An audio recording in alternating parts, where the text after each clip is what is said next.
Les balles qui viennent des centres de tri contiennent entre 5 et 10% d'indésirables. Des canettes, des bouteilles colorées, qu'il va falloir détecter et retirer. Tous ces indésirables repartent dans un centre de tri situé à côté de l'usine, qui les oriente vers la bonne filière de recyclage. En entrant dans l'atelier lavage, on commence par un pré-lavage. Les bouteilles sont humidifiées et griffées pour retirer les étiquettes. Celles-ci vont être valorisées dans une autre usine. Les bouteilles sont ainsi plus faciles à trier pour les machines de tri optique. Celles-ci lisent la couleur de l'objet grâce à un rayon lumineux infrarouge et éjectent les bouteilles trop foncées.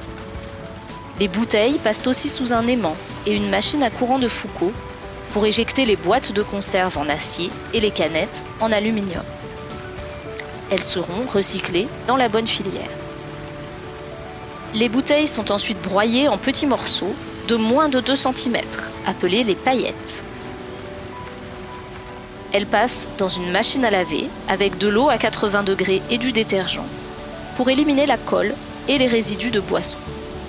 Les paillettes lavées vont ensuite dans un bassin rempli d'eau. Les paillettes de bouteilles, qui sont en PET, coulent au fond du bassin. Elles sont plus lourdes que l'eau. Alors que les paillettes de bouchons et d'étiquettes, qui sont dans un autre matériau plastique, le PEHD et le PEBD, flottent à la surface. On les récupère et on les envoie dans une autre usine de recyclage située à 20 km de Beaune.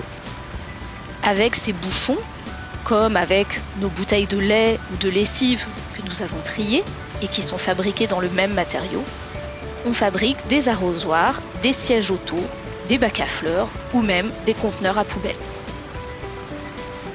Dans l'usine, les paillettes triées et lavées sont ensuite stockées en attendant de partir vers l'atelier d'extrusion.